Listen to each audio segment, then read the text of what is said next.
write a lot about Kurt Kren, actually. It's true. I've been to a lot of archives, and I just have to say that the SF Cinematheque has one of the best archives of Kurt Kren's work outside of his estate. So I think that's a testament to how important this place was for him.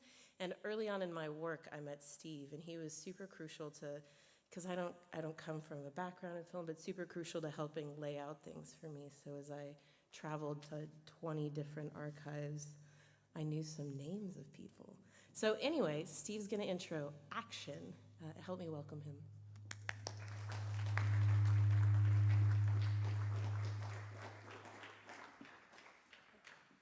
All right, and I'm going to intro action and say some personal thoughts about Kurt Kren and about the program and about my history with him. But yeah, I was really excited when Megan approached me about this, because Cinematheque actually holds a lot of material that relates to Kurt Kren. If you don't know, I'll just make my little plug. We show films. We do about 50 programs a year. We have a show that's happening on Thursday. We have a program that looks like this, and I hope you'll pick it up and come to some shows this year. In addition to putting on film screenings, we also occasionally create publications, and we maintain a research archive of material published and unpublished that relates to the history and culture of avant-garde film, with a strong emphasis on Bay Area history. And access to the archive is available to the public as a membership benefit. So anybody interested in hearing more about that can talk to me or send me an email or whatever through the website, and I can tell you more about the Cinematheque's archive. So, and thanks very much for, I'm really glad this is happening. I was fortunate to see Kurt Kren personally present his films in person twice. The first time was at the Pacific Film Archive in Berkeley in 1994. The screening had a really big effect on me at a time when I was just starting to get into avant-garde film or experimental filmmaking and sort of formalist filmmaking. And the screening was really knocked me out. And there were other people in the audience who are still active filmmakers and were also basically where I was at in my life or whatever, that were also really shocked and really enthusiastic about the work of Kurt Kren. One thing that I recall was that with the audience there was a really strong collective amazement at not just the films themselves and the experience of watching the films, but the idea that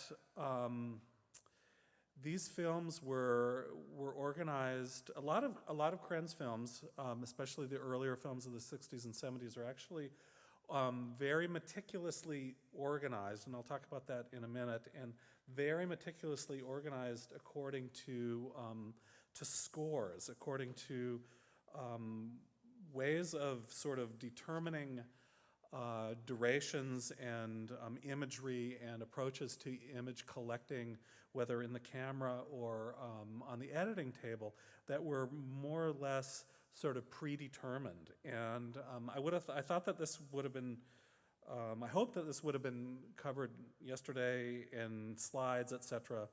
And I'm not sure if it was, but I just want you to know that in the booklet here, there are a number of these graphics here, and if it's not clear, these graphics actually correspond to the way some of the films are constructed, and they were shown as slides and discussed at the screening in 1994. And like I said, it was really exciting to me, and really there was a sort of collective amazement at the idea of scoring films and the idea that possibilities for organizing the experience of the film viewer and sort of modulating their experience through the organization of film material based on inherent qualities of that material, for example, the frame, and that this physical nature of the material directly translated to durational segments of time was really fascinating. I mean, it's it's kind of an obvious thing to think about when you think about film and you think about, and I'm talking about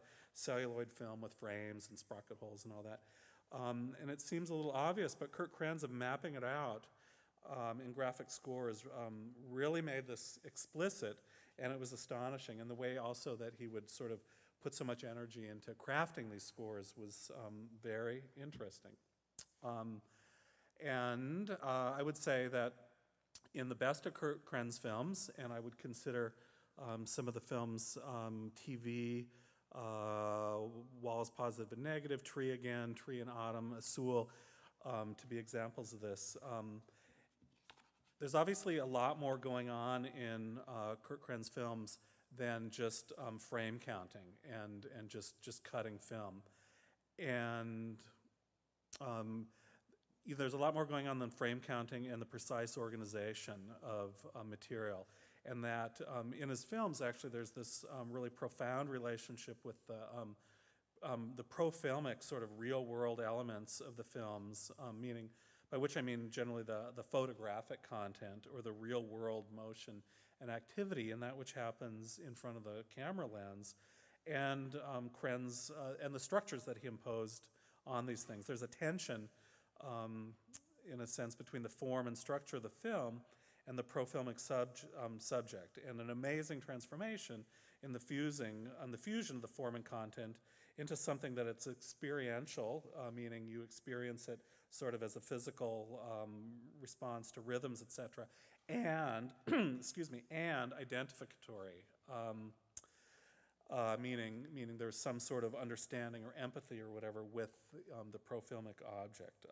The Austrian filmmaker Peter Cherkassky, who's also a sort of major historian of Austrian avant-garde film and was a main editor of a book that Cinematech put out in 1996 on the topic. His essay in this book, which is sort of a cornerstone historical essay of the Austrian avant-garde film, refers to this tension, as I call it, as competition. Actually, he's describing the relationship between the real-world material and the form as a sense of competition. And the filmmaker Malcolm LaGrice, who also wrote a book, it's down here somewhere, Abstract Film and Beyond, cites, quote unquote, in Malcolm LaGrice's charmingly academic phrasing, a dialectic between existentialism and structuralism, and refers to Kren's film work as subjective existentialism. In any case, the tension or competition or whatever you call it, and the mix of physically affected responses to the personal empathetic identification of the pro-filmic was really very interesting to me and eye-opening to me.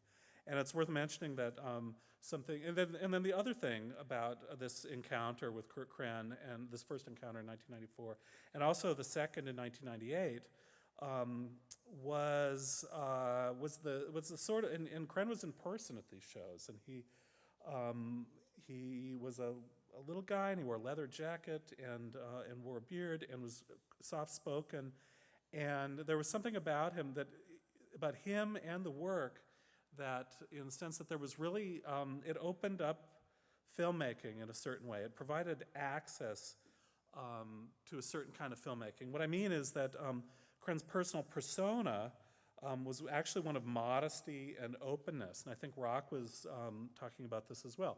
He was approachable, and he was not like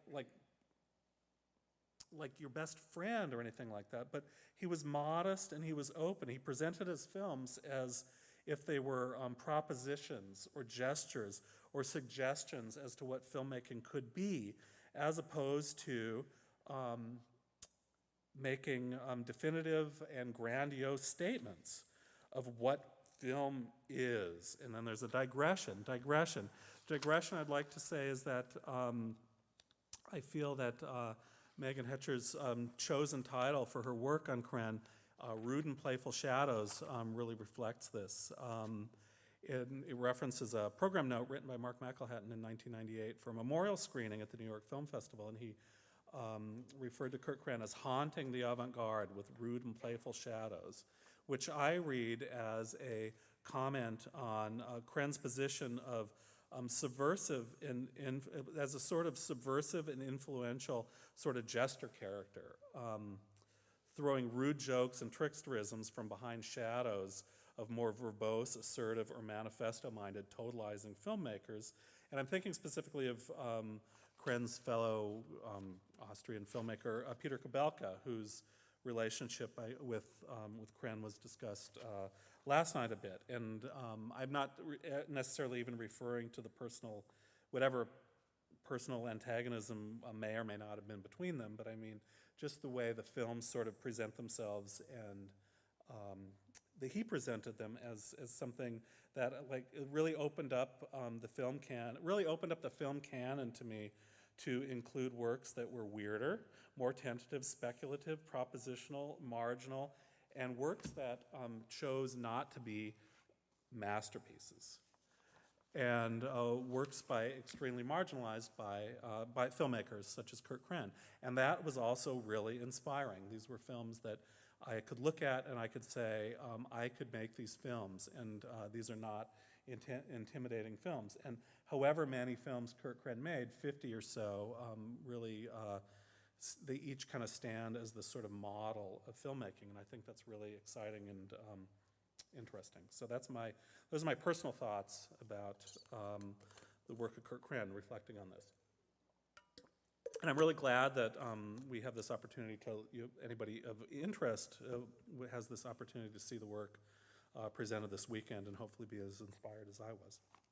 And anyway, the films on this program are mostly from the period 1964 and 1965, and have one from 66, 67, and then a sort of coda film from 1971. And they actually stand in some sort of contrast to the tension that I was talking about, this sense of competition between form and the pro-filmic, because they're not actually made, like most of the films in the series have been based on Kren's sort of wandering through the world, and catching things, looking out his windows, and as he is traveling or just moving through life. But these are actually based on, the films you're about to see are actually based on performance art actions by two artists, fellow Austrians, Günter Bruce and Otto Mühl, artists who were affiliated with an outfit called the Institute for Direct Art, which was formed in Vienna in 1966 by Nitsch,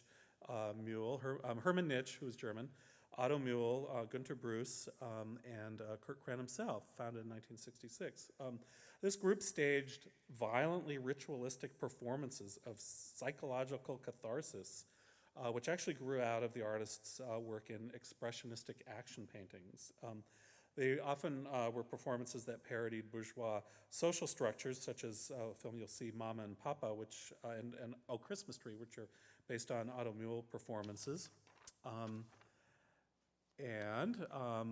To give you a sense of what these performance artists were after, just to describe something, a performance by Hermann Nitsch, a 1965 work, which I think was 8 hours long, called Orgy Mystery Theater, in which Kurt Kren participated. It was a long-form performance based on Catholic Mass and involving crucifixion and slaughter of animals, and is described as catharsis through fear, terror, and compassion, and as a means of visualizing the suppressed. Describing the works of Mühl and Bruce, San Franciscan David Levi-Strauss, citing Malcolm McGrath, states, the performance works, this is what he says, stopped just short of murder in their amoral exploration of human capability. Amos Vogel, in his famous book, Film as Subversive Art, stated, if these works are works of defilement, as they surely are, they reflect a society of defilement. They capture its essence by means of harrowing violence and perverse sexuality. To Mühl, the only way to exercise this cruelty is by recreating it in the protected environment of theatrical space, cruelly confronting the spectator not with fraudulent, fictionized simulation, but with the act itself. And so, Kren made films on some of these actions. And in these films, the linearity and the duration and the temporal coherence of the actions is abstracted, shattered, and brought into what Cherkassky would call competition with the actions. In other words, these are not documenting of these actions, but these are highly structured films that are drawn of these actions. And the effect is really jarring, shocking, possibly disturbing, and possibly exciting in the very way that the actions and images of, in the way that actions and images of violation are presented, then snatched away in the flicker of an eye. And while commissioned by the artists, Bruce and Mule, in hopes of receiving documentation or documentary film artifacts of their actions, Kren, ever the iconoclast, ever anti-authoritarian, filtered the actions through his own imposed structures and produced what are regarded now as defining moving image documents of the movement. And just to say, there are films that exist of some of actions by these artists, and they tend not to be as exciting as these films because they are sort of, in my opinion, sort of drawn out and more documentary. And so that's what we're about to see, is a selection of films that sort of reflect this sort of encounter and this involvement with these artists. Just to say one thing about the last film on the program, 2671, Zeichen film, Balzac in the Eye of God from 1971. Just to throw this at you, ironically, the final film in the program, Balzac in the Eye of God, is a direct animation made in 1971, and is sort of a coda or kind of a late period echo of these performance films, sort of a concluding punctuation, and it evokes actionism and imagining extreme instances of its methods, and was a direct address to Otto Mule, and is also without a doubt Kurt Kren's most linear, most narrative, and most content-based film, if not the most confrontational, and it's probably less than a minute long, too. Thanks for your attention, and I hope you enjoy the show.